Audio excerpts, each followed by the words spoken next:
Shalom, selamat malam Bapak Ibu Saudara sekalian. Malam ini kita mau berdiskusi kembali di rumah Sarah mengenai Mama Rachel. Rachel atau Rachel, beliau adalah matriarh terakhir bagi bangsa Yahudi. Memang Rachel ini adalah matriarh terakhir, tapi saya majukan diskusinya di malam ini karena masih terkait dan masih terhubung dengan pembelajaran Torah minggu lalu dan masih sangat relevan dengan apa yang terjadi di akhir-akhir ini. Jadi nanti untuk Lea nanti kita akan diskusi di kesempatan yang lain, dan mengenai bagaimana Yakub bertemu dengan Rahel, dengan Lea, nanti kita diskusi di lain kesempatan. Jadi malam ini kita fokus ke Rahel. Ibu Rahel. Beliau adalah ibu terakhir bagi bangsa Yahudi, ibu keempat bagi bangsa Yahudi, dan beliau adalah istri kedua dari Yakub. Dan malam ini kita mau membahas di hari terpenting di bulan Kesvan yang baru terlepas kemarin, yang baru kita laluin, tanggal 11 Kesvan, 26 Oktober, itu adalah hari kematian Rahel. Dan itu adalah menjadi satu hari penting yang diperingati oleh bangsa Yahudi. Karena satu bulan itu di Kesvan itu sama sekali tidak ada perayaan. Bisa dikatakan tidak ada festival apapun, tidak ada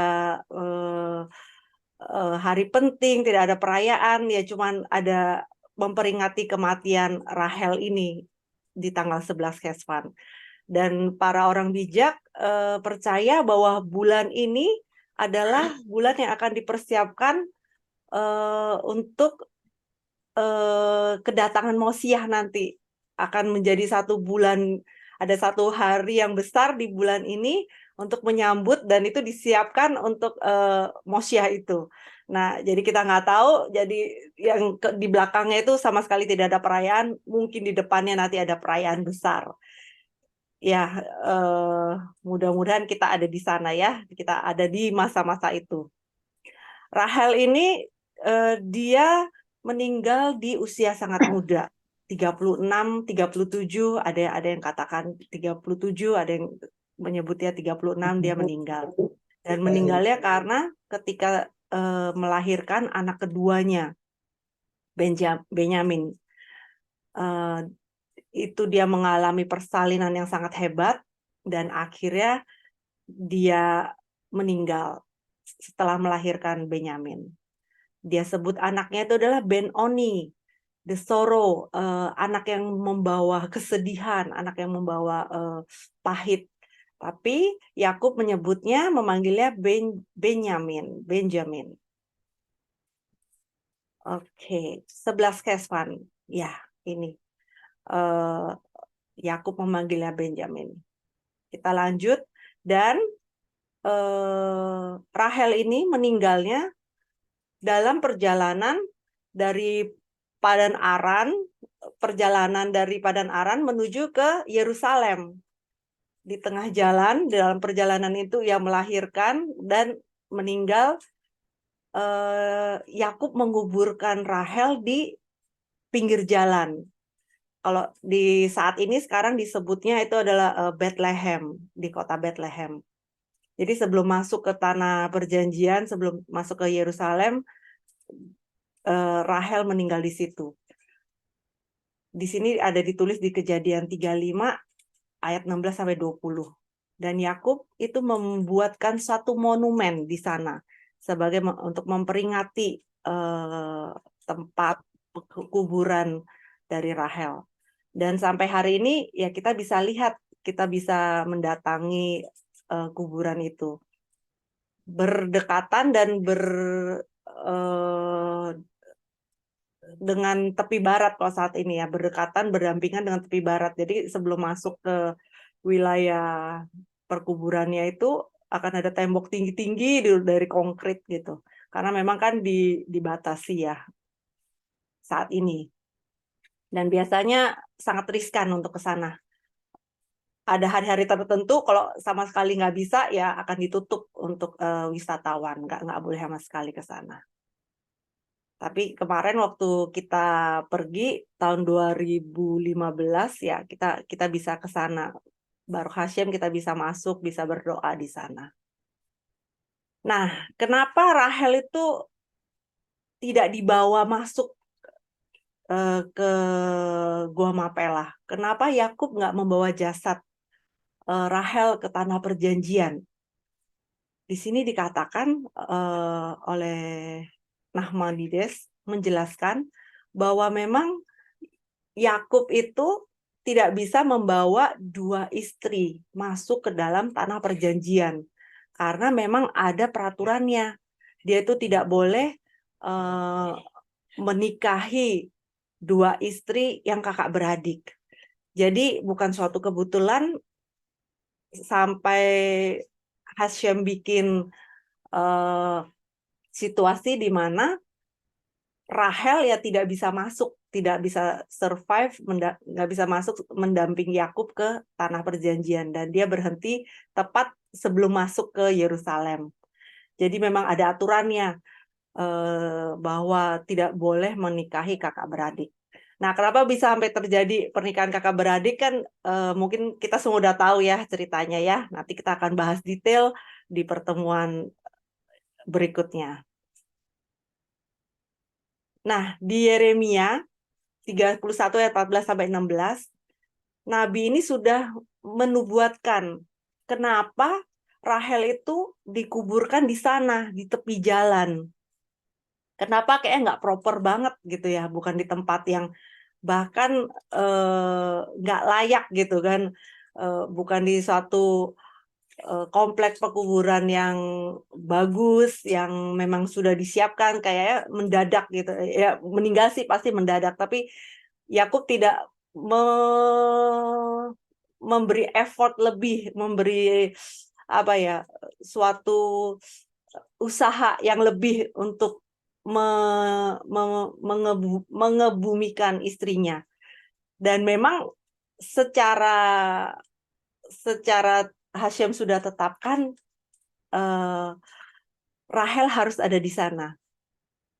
Dan di sanalah Rahel itu terdengar suara ratapan, tangisan yang pedih. Sampai hari ini aja mereka percaya kalau bahwa Rahel itu sampai hari ini juga masih meratapi anak-anak Israel, anak-anak dari Yakub ini.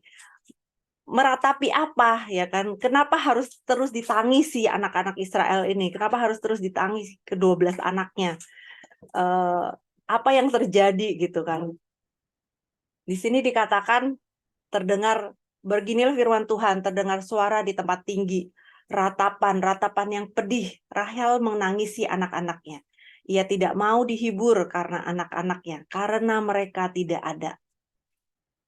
Beginilah firman Tuhan, jagalah agar suaramu dan matamu tidak menangis lagi, karena atas jerih payahmu ada upah. Demikianlah firman Tuhan, dan mereka akan kembali dari negeri musuh. Masih ada harapan bagi masa depanmu. Demikianlah firman Tuhan. Dan anak-anak akan kembali ke tanah mereka. Nah, ini di ayat yang 14, yang di awal ini, Rahel tuh menangisi anak-anaknya yang gak ada. Karena mereka itu tercerai-berai. Mereka itu di zaman kerajaan Babilonia, mereka itu diusir kan, dibuang keluar dari Yerusalem. Makanya berserak kemana-mana. Inilah yang ia tangisi. Ketika bangsa Israel tuh mau keluar dari Yerusalem, mereka pasti melewati jalan ini. Jalan di mana di sebelah pinggir jalannya itu dia dikuburkan. Jadi Rahel itu sedih, anaknya itu harus keluar, harus di diaspora dari tanah perjanjiannya. Dan dia itu sempat ini sama Hashem ya, berargumen, menawar ya kan, kenapa Hasyim, anak-anak saya itu diusir keluar gitu kan. Jadi Rasi menjelaskan kalau Rahel itu minta belas kasihan kepada Hasyim. Kalau saya saja, kata Rahel, saya saja sebagai manusia itu bisa mengalah, ya kan, bisa mengasihi musuhku, rivalku, maksudnya rival itu apa ya, sainganku, ya kan, karena dia kan rela ya untuk Lea kakaknya itu menikah dengan Yakub gitu kan. Kan harusnya cuman dia yang menjadi istri Yakub gitu kan. Perjanjian Yakub dengan ayahnya, dengan Laban juga, iya kamu kerja sama saya, nanti akan saya belikan Rahel. Tapi ternyata kan Laban memanipulasi Yakub, ya kan, dikasih kakaknya dulu, baru habis itu Lea, Rahel. Nah, setelah itu waktu mereka sudah menikah, Rahel nggak bisa punya anak, ya kan, Lea udah punya 3 atau 4, bingung kan dia. Aduh, kok suamiku nggak punya keturunan dari aku ya. Akhirnya dia memberi pelayannya kepada suaminya kan, untuk melahirkan keturunan bagi Rahel. Jadi dia bilang sama Hasyim, kalau dia saja bisa mengalah gitu, dia aja bisa membawa saingannya itu ke dalam hidupnya, ke dalam rumah tangganya, dan bisa dengan belas kasihan itu mengasihi saingannya, mengasihi istri-istri lain dari Yakub. Dan Rahel ini sangat sayang pada semua anak-anak Yakub. Dia tuh bukan hanya sayang pada anak darah dagingnya sendiri, tapi dia juga sayang dengan anak-anak Lea, anak-anak para pelayannya. Jadi ke-12 anak-anak Yakub itu semua juga sangat menghormati, sangat mengasihi Rahel. Jadi Rahel minta pada Hasyim, kalau dia saja sebagai manusia itu bisa menerima rival, tolonglah Hasyim juga bisa menerima rival. Rival apa, ya kan? Kalau kita ingat ketika saat itu bangsa Israel sudah mulai melenceng, ya kan? Sudah mulai menyembah berhala, udah hidup yang nggak karu-karuan, makanya terjadilah yang namanya pembuangan itu keluar dari tanah perjanjian. Tapi Rahel kembali mengiba, kembali menawar kepada Hasyim, tolonglah ampuni, tolonglah beri belas kasihan pada anak-anaknya. Jadi Rahel tuh benar-benar berdiri bagi anak-anaknya sampai hari ini. Makanya di ayat yang ke-15 tuh Hasyim katakan, sudah jangan menangis lagi. Memang Hasyim juga lihat jerih payahnya Rahel, pengorbanannya Rahel, ya kan, mengalah dengan kakaknya. Jadi Hasyim bilang, semua jerih payahmu itu ada upahnya. Nanti anak-anakmu akan kembali lagi ke tanah mereka. Hasyim janjikan itu pada Rahel. Nah, kembali ke tanah mereka ini bukan berarti secara literally itu cuman kembali ke tanah Israel, tapi juga kembali ke prinsip-prinsip hidup mereka yang awal. Kembali lagi ke akar dari mereka sebagai anak Israel. Kembali lagi memegang Taurat. Hasyim janjikan itu pada Rahel. Jadi anak-anak dia itu bukan hanya kembali secara fisik ke wilayah, ke tanah Israel saat ini, tapi itu nanti akan Hasyim balikan. Mereka akan kembali ke tradisi mereka, memegang 613 perintah buat mereka, dan mereka akan kembali lagi kepada pengajaran Yudaisme lagi. Karena saat ini kalau kita lihat, itu banyak banget bangsa Yahudi, baik di dalam tanah Israelnya maupun di luar tanah Israel, itu yang sudah nggak memegang Taurat, sudah nggak menjalankan 613 perintah itu. Boro-boro menjalankan 613 ya. Bahkan ada yang justru memegang kepercayaan lain, ya kan. Saya sendiri punya teman itu dari dia itu sekarang sih ada di Israel. Terakhir saya ajak ketemuan nggak mau karena dia itu pembuat patung penyembahan berhala. Mau yang bentuk apa aja dia bisa. Jadi maksudnya yang dari agama A, agama B, agama C, dia tuh artis, dia menyebut diri dia tuh an artist gitu ya, pemahat atau apalah.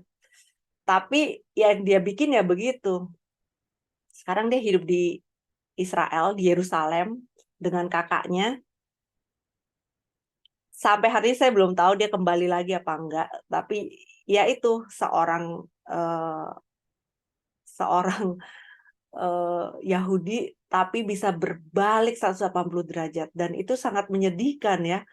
Waktu itu ya karena masih seiman dengan saya, seiman, tapi setelah sekarang saya sudah melepaskan iman yang lama, tuh saya mikir-mikir lagi, dia itu gimana ya? Seorang Yahudi, tapi dia yang bikin patung-patung penyembahan berhala gitu kan. Jadi sangat disayangkan gitu loh. Belum lagi yang punya aliran yang lain, yang percaya dengan, yang mendukung dengan LGBT, yang wah udah nggak karuan dah itu. Sepertinya ngenas gitu ya, suatu bangsa pilihan, suatu bangsa yang Tuhan khususkan, kalau dia tuh punya mandat sendiri yang memegang Taurat, yang memegang terang, yang harus membawa terang bagi dunia ini, bagi bangsa ini. Tapi ya saat ini kondisi yang mereka itu acak-acakan, nggak karuan. Kalau kita kembali lagi di bulan lalu, yang kejadian di 7 Oktober, yang di festival musik itu, yang mereka lakukan, di malam Simchat Torah, itu kan Jumat, yang Syabat itu juga perayaan Simchat Torah, mereka itu melaksanakan festival musik itu di hari yang sama juga. Mereka menari juga di sana. Dan mereka tuh membawa patung penyembahan berhala di festival musik itu. Jadi it seems like mereka tuh seperti apa ya, menantang atau apa gitu loh. Dan yang penyelenggaranya itu banyak-banyak orang Israel, bangsa Yahudi sendiri, yang apa, IO-nya gitu tuh anak-anak muda gitu, yang udah nggak, ya udah pasti nggak pegang Syabat, udah nggak keep Syabat ya, udah nggak observe, udah nggak menjaga Syabat gitu kan. Mereka penyelenggaranya, mereka panitianya gitu. Dan memang campur-campur kan, itu dari berbagai macam bangsa kan. Kalau kita lihat di cerita-cerita beritanya tuh yang hilang, yang meninggal, yang ditawan aja ada 30 dari 32 negara. Bisa bayangkan itu memang kekacauan di sudut situ, di festival itu, sedangkan di Yerusalem, di kotel gitu kan, orang juga menari, mengidarin Sefer Torah, ya kan, menari, bersukacita karena itu ada hari turunnya Taurat gitu kan. Jadi ya, it's kind of bertolak belakang. Dan itu pasti sangat menyedihkan bagi orang-orang yang mengerti, dan bagi Hasyim pasti sangat menyedihkan. Kita lanjut. Nah, kematian Rahel itu di tanggal 11 Kesvan, jadi 20 hari, 19 hari setelah kejadian pembunuhan massal tanggal 7 Oktober, itu adalah 41 hari setelah Rosh Hashanah, setelah tahun baru. Gematria ibu, Im, itu berjumlah 41 juga. Dan perbatasan Gevul itu jumlahnya sama juga 41. Rahel dikubur di perbatasan, di pinggir jalan, di perbatasan antara Padan Aram menuju ke Yerusalem. Di sini mau dikatakan bahwa Rahel ini seorang ibu yang menjaga di perbatasan. Perbatasan yang apa? Perbatasan secara harafiah. Jadi ketika orang melalui situ udah mulai siap-siap nih akan memasuki Yerusalem. Tapi itu secara fisik ya. Tapi di secara spiritual dia juga, Rahel ini juga sebagai penjaga spiritual bagi bangsa Yahudi. Dia yang terus menangis meratapi kalau ada anak-anaknya itu yang keluar, yang menyeberang, yang terpental dari Yerusalem secara fisik maupun secara spiritual. Dia jugalah yang menangisi sampai hari ini, dia jugalah yang menangisi anak-anak Israel yang jauh hidupnya jauh dari apa yang seharusnya mereka lakukan, yang harusnya mereka emban gitu. Privilege sebagai seorang Israel, seorang anak Israel, sebagai seorang Yahudi, itu kan privilege kan, nggak semua orang bisa melakukan Syabat, malah dilarang kan kalau kayak seperti kita Bene Noah, kita nggak boleh melakukan Syabat plek ketiplek seperti bangsa Yahudi kan, justru kita akan salah di hadapan Hashem. Saya nggak memerintahkan kamu melakukan hal ini, gitu kan. Pasang kalau buat pria sit atau tefilin itu kan itu sama sekali dilarang.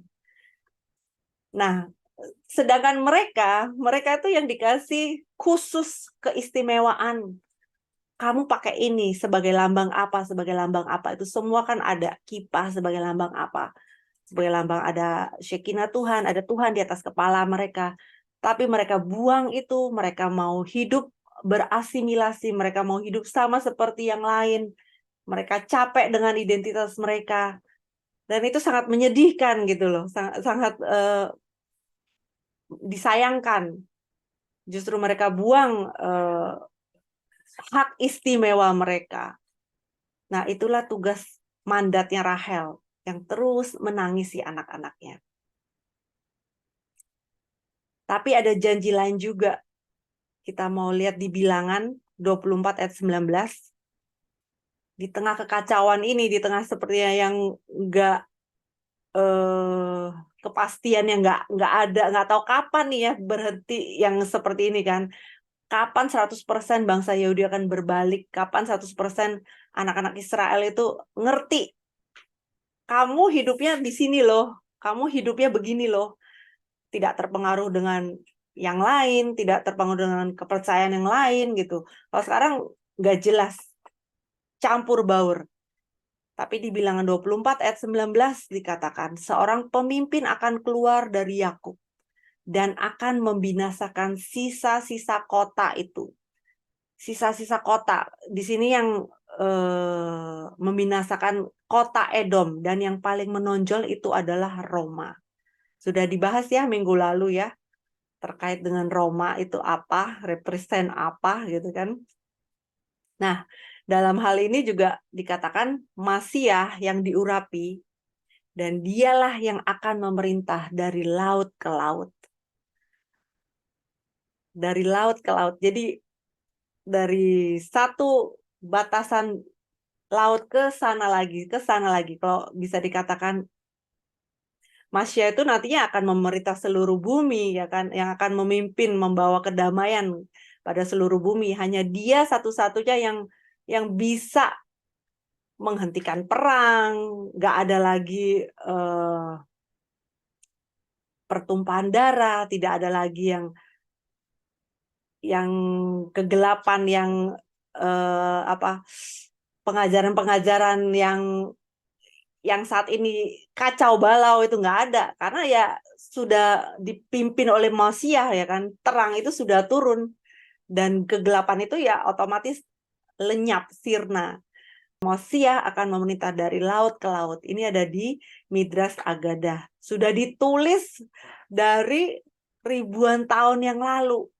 Bukan karena deket-deketin atau menyamakan seperti Yel-Yel yang saat ini. Enggak. Bukan mau menyaingi atau mau encounter. No. Ini sudah ditulis duluan dari kapan hari.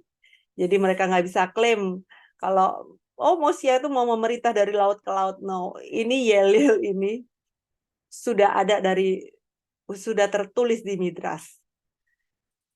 Jadi ya kalau yang mereka hari-hari ini klaim, ya sorry to say, it's just like seperti rhyme yang enak didengar aja dan mereka nggak tahu apa itu. Mereka aja bahkan beberapa nggak ngerti kalau pas ditanya, maksud lu apa sih? From the river to the sea gitu kan. Banyak yang nggak ngerti. Mereka cuma teriak-teriak kosong aja. Dan ada lagi di Nabi Obadiah. Nah, di kitab Obadiah 1 ayat 18, dia bernubuat, kaum keturunan Yakub akan menjadi api, dan kaum keturunan Yusuf akan menjadi nyala apinya, flame, dan kaum keturunan Esau akan menjadi jerami.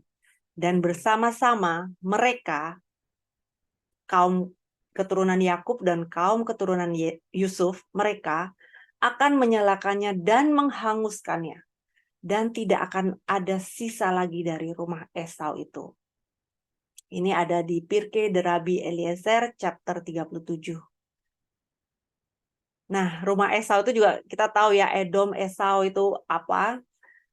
Sudah banyak orang yang tidak percaya lagi, sudah banyak mereka yang sudah tidak memegang prinsip-prinsip itu lagi, ya kan, the belief yang menyesatkan itu, dan itu nanti di akhirnya keturunan Yakub, keturunan Yusuf itu akan membakar habis, akan menghanguskan sampai tidak ada sisa lagi, sama sekali nggak ada lagi. Dan di Bilangan 24 ayat 20,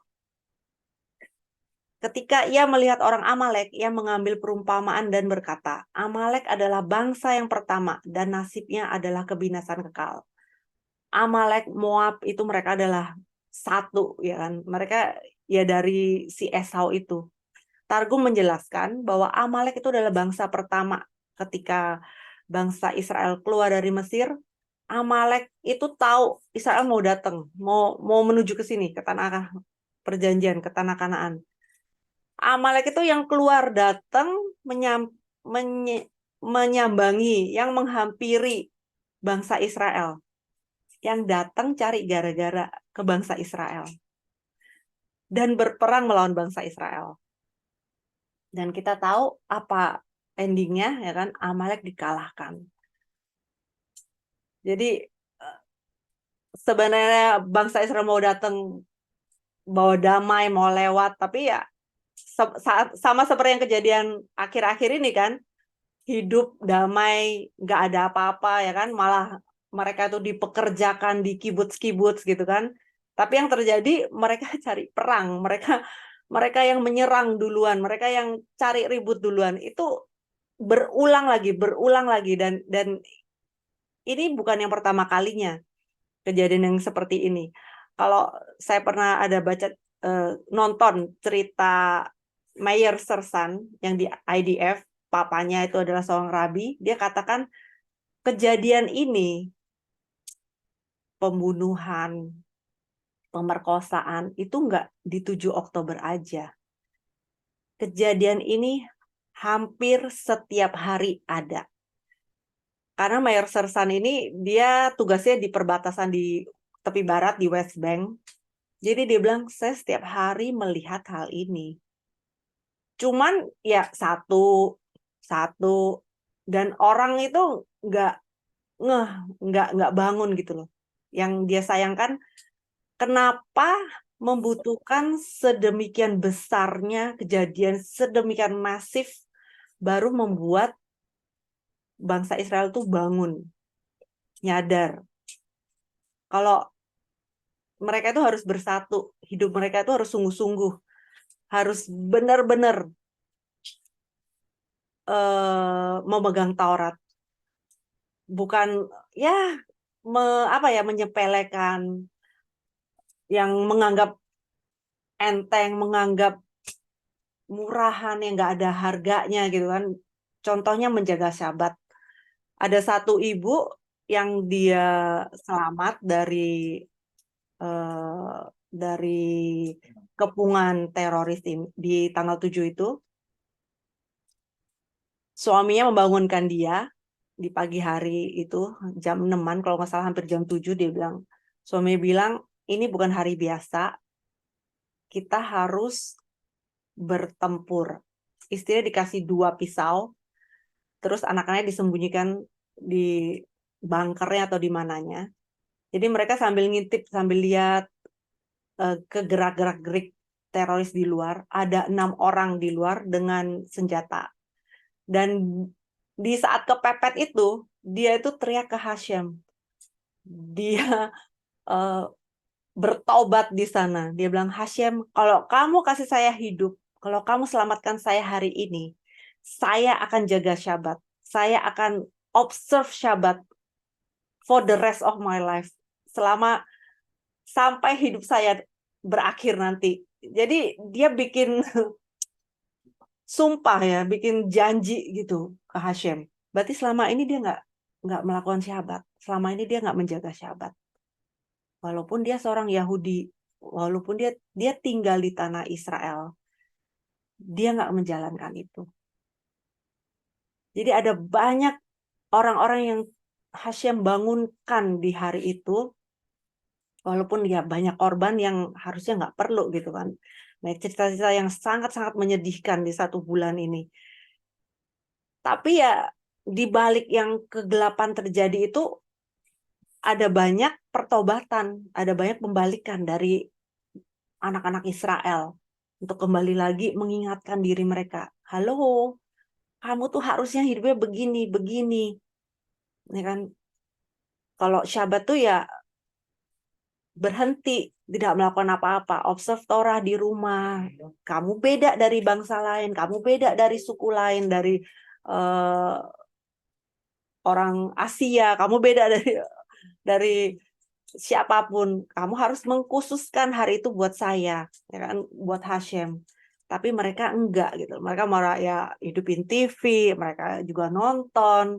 Nah, itu kan berusaha untuk berasimilasi, berusaha untuk berbaur, berusaha untuk menyamakan diri dengan dunia pada rata-rata lainnya gitu kan. Jadi mereka nggak punya standar hidup. Bukan hanya itu saja, standar hidup nggak ada, standar moral, jangan dikatakan standar moral tuh juga ikut nggak ada. Buktinya mereka juga bisa mendukung LGBT gitu kan, nggak ada standarnya lagi. Oh ya bolehlah laki dengan laki gitu kan, perempuan dengan perempuan, yang penting mereka saling suka, saling mencintai gitu. Semua standarnya itu sudah di luar Taurat, sudah nggak ada ukurannya. Standarnya itu sudah mengikuti standar dunia pada umumnya. Jadi buat apa ya kan mereka ditetapkan sebagai bangsa pilihan, sebagai bangsa yang dikhususkan, kalau mereka toh sama aja dengan yang lain. Mereka itu kan punya warnanya sendiri, punya tugas, punya mandatnya sendiri. Mereka harus emban itu. Mereka harus merasa privilege ya, merasa, oh aku tuh bersyukur mendapat mandat ini. Gitu kan. Bukannya malah banyak dari bangsa Yahudi itu justru menyesal loh jadi lahir di keluarga Yahudi, mengutuki keluarganya, mengutuki bangsa itu banyak. Ada beberapa yang di Eropa, yang di dalam tanah Israelnya sendiri. Itu kalau yang dari tanah Israelnya keluar kan setelah kejadian ini 7 Oktober, mereka pergi, nggak mau. Yang di luar, yang di Eropa juga aneh, malah mengusung-usung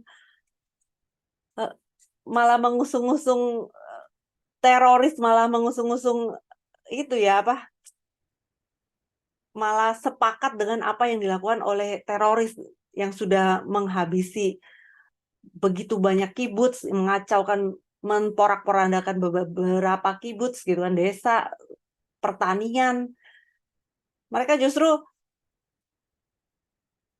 bukannya empati, justru mereka mendukung, mensupport. Ya memang harusnya ya mereka Israel tuh nggak di situ Kalau nggak di situ, jadi di mana ya kan? Orang ini adalah tanah-tanah mereka gitu. Begitu banyak kesalahpahaman di luar sana. Kalau tanah Israel itu hanya boleh ditinggal, hanya boleh dihidupi oleh bangsa Yahudi, oleh orang Israel. Ini kan salah besar. Di situ ada orang Arab, di situ ada orang Yaman, ada orang Turki, ada orang Maroko, keturunan dari Maroko. Mereka tinggal di situ, di tanah Israel.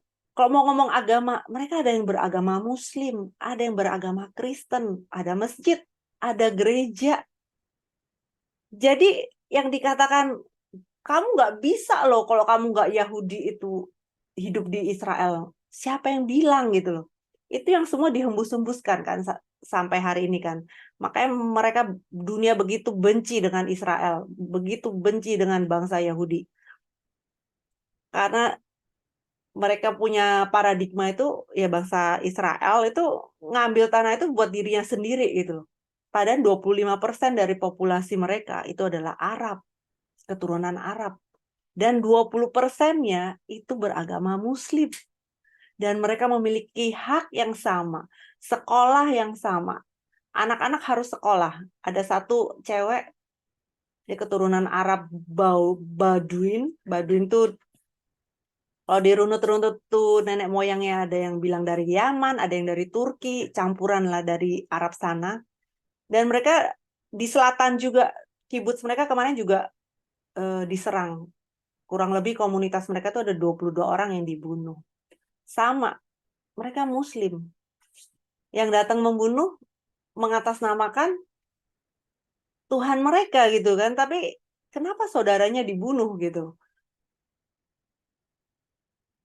Dan mereka yang di kibuts itu, bangsa Arab Baudin itu, mereka banyak yang masuk ke dalam militer, ke dalam IDF. Mereka berdiri bersama membela tanah mereka, berdiri bersama membela wilayah mereka, negara mereka.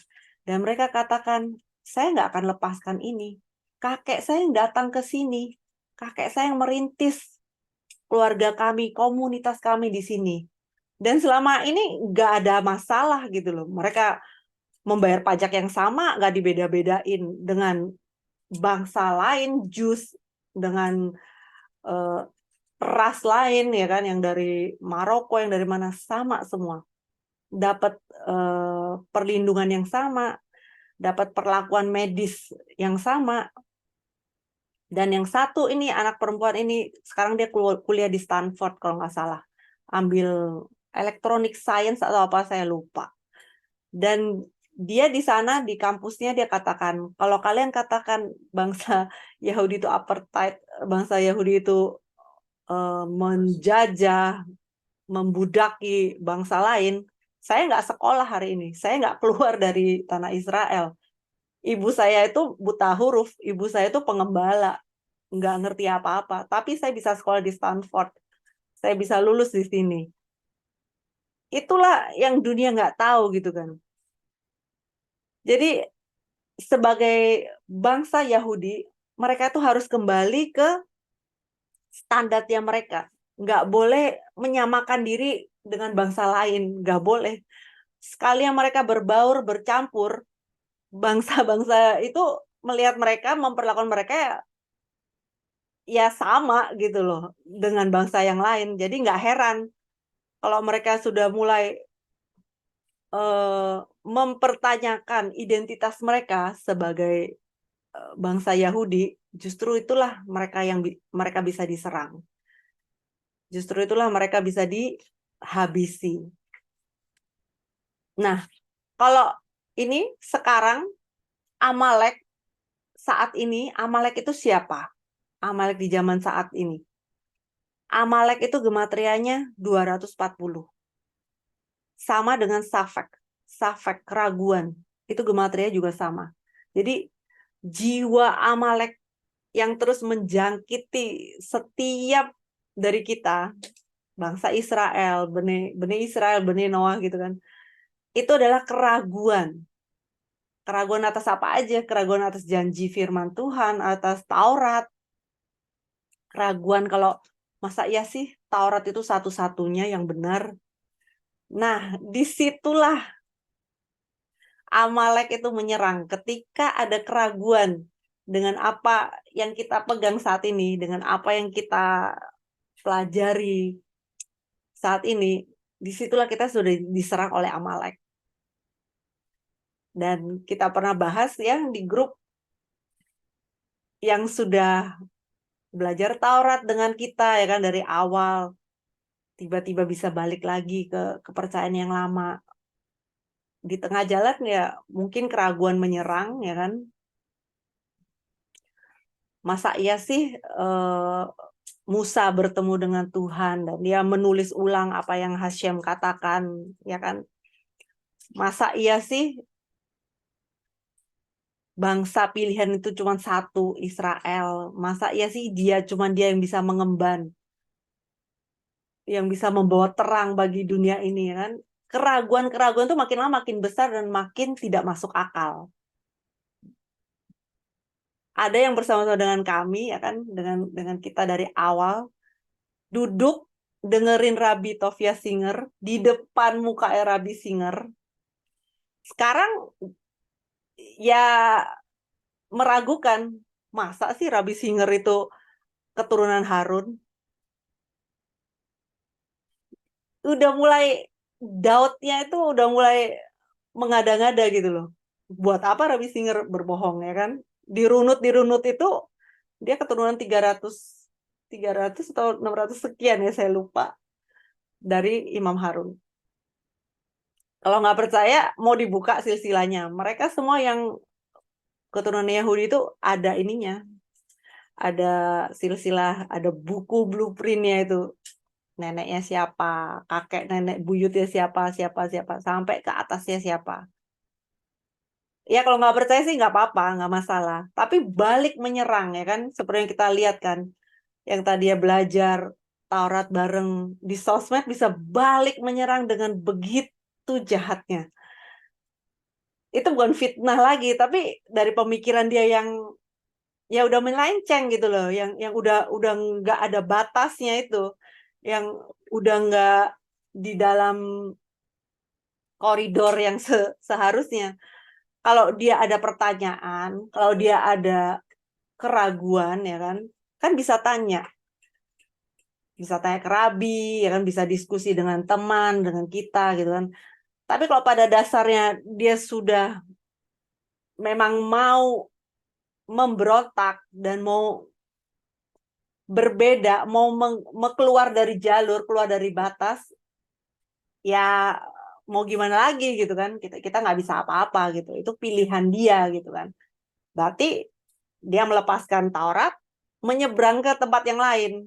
Kalau yang kita lihat sih kembali ke kepercayaan dia yang lama, tapi lebih jahat gitu loh. Karena dulu waktu dia datang dengan kepercayaan yang lama itu, dengan hati terbuka, dengan pemikiran terbuka, dengan pemikiran yang mau belajar.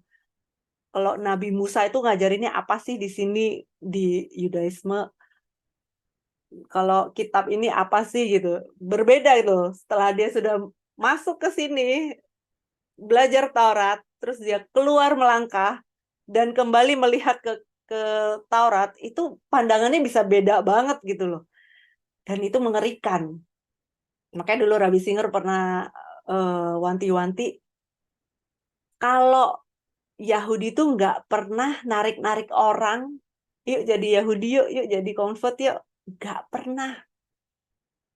Karena kalau memang mereka itu bukan panggilannya, bukan jatahnya, bukan it is not you, jangan gitu loh. Once ketika dia doubt, ketika dia ragu, ketika dia mempertanyakan banyak hal dan nggak puas dengan jawaban yang sudah diberikan dan tetap punya kebenarannya sendiri ya kan, tetap masa sih itu kan kebenaran dia sendiri kan, itu bahkan dia bisa terhilang sama sekali, dia bisa sama sekali melepaskan Taurat, sama sekali melepaskan kebenaran. dan balik menyerang dan balik memfitnah.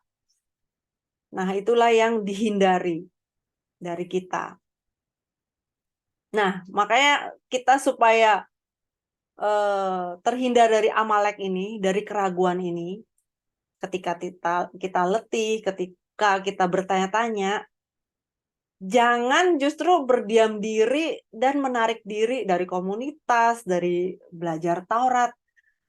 Tapi sebaliknya, justru cari pembelajaran ya kan, di YouTube, di Kabat ya, cari rabi-rabi yang kompeten, rabi-rabi yang benar-benar bisa dipercaya, dengarkan pengajaran mereka, gali lagi. Kalau sekarang kan bisa kita hidupkan caption yang translate langsung gitu kan. Kalau masih nggak ngerti, bisa tanya ke Moreh Leo, bisa tanyakan nanti hari Minggu ke Rabi. Kita kan ada Rabi Simon Cowen, ada Rabi Peretz. Jadi jangan dibawa pendam sendiri, direnungkan, terus dibiarkan liar kemana-mana gitu kan. Dibiarkan pertanyaan, tanda tanya kita itu justru dijawab oleh diri kita sendiri gitu loh. Jangan sampai begitu. Lebih baik kita datang ke orang yang lebih mengerti. Ke rekan, ke teman boleh, ke Moreleo boleh kan.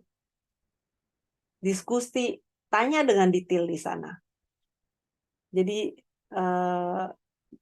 supaya tidak ada keraguan, supaya tidak diserang oleh Amalek. Jangan kasih kesempatan bagi Amalek tuh untuk masuk dalam hidup kita. Nah, jadi inilah tugas mandatnya dari Rachel. Ya, atribut Rachel itu memang Malkut. Malkut itu menerima dari yang atas. Kalau posisinya itu dari Sefirot, itu Malkut paling bawah. Dia itu represent dari rahim. Dia menerima, ya kan kalau rahim itu kan menerima nutrisi, menerima aliran darah, menerima oksigen, ya kan. Dia cuma menerima aja. Tapi dia juga mengembangkan, ya kan, di dalam rahim itu ada bayi, ada fetus, ya kan, ada janin, ada calon bayi di sana yang berkembang setiap hari, setiap bulan, ya kan. Itu atribut Malkut dan itu adalah tugas mandat dari Rachel. Dia menerima sesuatu yang ilahi, dia menerima semua uh, semua kejiwa secara spiritual dia terima dari Hashem, belas kasihan dari Hashem, dan dia tampung dan dia sempurnakan dan dia kembangkan, lalu dia salurkan ke bawah lagi, yaitu ke anak-anaknya. Dia salurkan lagi buat anak-anak Israel, semua 12-12-nya, bukan hanya Yusuf dan Benjamin. Nah, di sini tugasnya Rachel itu terlebih lagi jika terjadi pengasingan spiritual. Pengasingan spiritual tuh seperti yang tadi, terjebak dalam perilaku narsistik dan pikiran, ucapan, perbuatan yang tidak murni. Kalau kita sudah terjebak, udah diserang oleh Amalek, terjebak dalam pemikiran narsistik, pemikiran diri kita sendiri, pembenaran diri sendiri. Nah, itulah kita perlu menggantikan itu semua, pemikiran-pemikiran kebenaran diri sendiri itu dengan yang ilahi. Kita harus masukkan semua yang ilahi untuk membersihkan, untuk menggantikan semua yang kebenaran-kebenaran ide-ide kita sendiri. Nah, kita harus masukkan sesuatu yang ilahi. Jadi harus terus jaga supaya ada Shekinah Hashem yang senantiasa menguasai kita. Yang nggak lain ya dengan memasukkan Taurat, dengan memasukkan pengajaran-pengajaran Taurat, ya kan, supaya jiwa kita itu kuat, supaya kita itu bangkit lagi,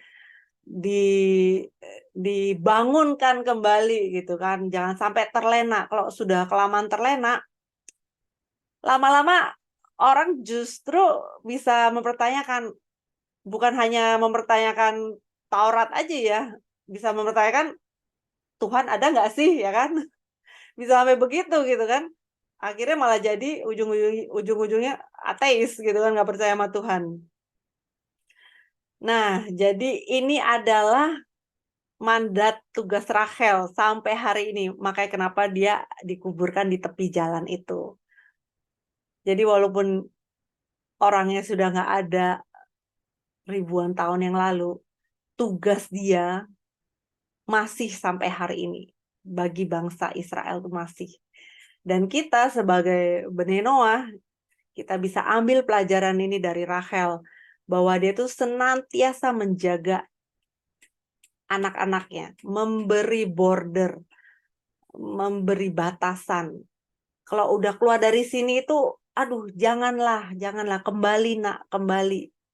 Kita harus nanti katakan pada diri kita sendiri, katakan pada anak-anak kita, katakan pada pasangan kita, ya kan. Kalau sudah mulai melenceng, ayo kita ingatkan, kembali lagi ke Taurat, kembali lagi pada hakikatnya. Sesuatu yang ilahi itu tidak bisa digantikan. Sesuatu yang ilahi itu, yang kekal itu tidak bisa digantikan. Itu yang harus kita simpan, itu yang harus kita jaga selama-lamanya. Jadi ada pesan terakhir dari Rachel itu, bahwa tidak ada kebenaran di luar Taurat. Tidak ada. Tidak ada prinsip, tidak ada fondasi lain selain Taurat. Jadi ini udah harga mati, ya. Rachel sangat mengerti hal ini. Dan sampai hari ini aja kalau dia tetap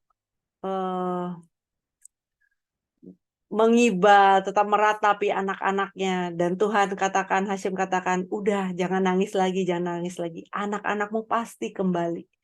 Anak-anakmu pasti akan kembali ke tanah mereka, dari musuh-musuh mereka. Dan ini pasti nanti akan kita lihat kalau bangsa Yahudi semua akan kembali ke Taurat. Akan kembali memegang mandat mereka sebagai bangsa yang dipilih, sebagai bangsa yang dipisahkan. Barulah terang Taurat itu akan memenuhi seluruh bumi. Dan tidak ada lagi kegelapan, dan tidak ada lagi yang perang, tidak ada lagi yang kefasikan, itu tidak ada lagi. Semoga kita akan lihat hal itu terjadi segera ya. Oke. Nah, sampai di sini pembahasan saya malam ini mengenai Rachel. Mudah-mudahan ini bisa membangkitkan kita kembali, ya kan, bisa men-trigger kita kembali untuk memegang prinsip hidup kita, memegang Taurat sebagai prinsip hidup kita, sebagai fondasi hidup kita, dan nggak bisa digantikan dengan yang lain, nggak bisa digantikan dengan apa ya, seperti kalau pemerintahan itu ada pemerintahan komunisme, sosialisme gitu kan. Semuanya tuh kemarin ada Rabi katakan semuanya itu baik. Tapi kalau tidak didasari oleh Taurat, percuma. Kamu mau komunis, mau sosialisme, mau demokrasi gitu kan, semua itu percuma. Jadi fondasi prinsip dari Taurat ini adalah harga mati. Dan inilah yang seharusnya kita pegang di dalam prinsip hidup kita. Individu, prinsip hidup kita berkeluarga, prinsip hidup kita bernegara, inilah prinsip yang absolut. Kalau buat bangsa-bangsa ya 7 hukum Nuh aja, ya kan, diterapkan aja itu. Gak akan ada yang namanya perang, gak akan ada namanya ketimpangan, penjajahan, itu udah gak ada lagi. Jadi ya kita yang sudah mengerti Taurat, kita yang sudah memegang, sudah di dalam Taurat, harus lebih bersemangat lagi. Harus lebih yakin lagi. Kalau kita sudah memiliki fondasi yang benar, kita sudah memiliki prinsip hidup yang benar.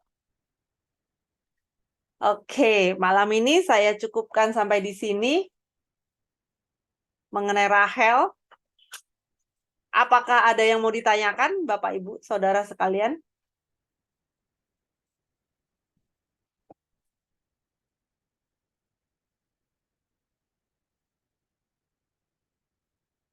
Atau sudah cukup jelas?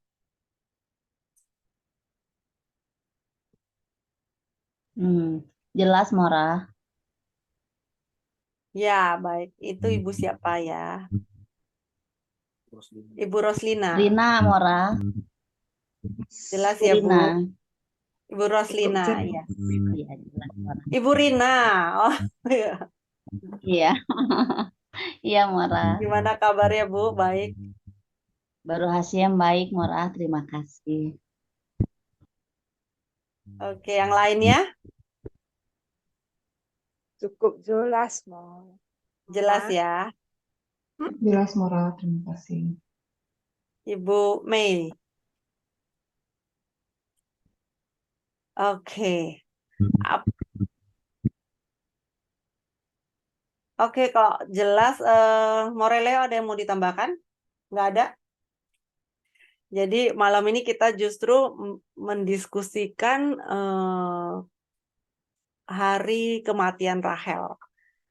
Nanti di lain kesempatan kita maju ya, bagaimana dia bertemu dengan Yakub, kapan, dan apa yang terjadi gitu ya. Karena ini berdekatan dengan kejadian yang kemarin, kejadian perayaan kematian dia di 11 Keswan dan kejadian yang kemarin ya, yang baru saja terjadi. Dan dalam sebulan ini saya yakin kita semua itu hatinya sangat susah, sangat sedih, ikut prihatin.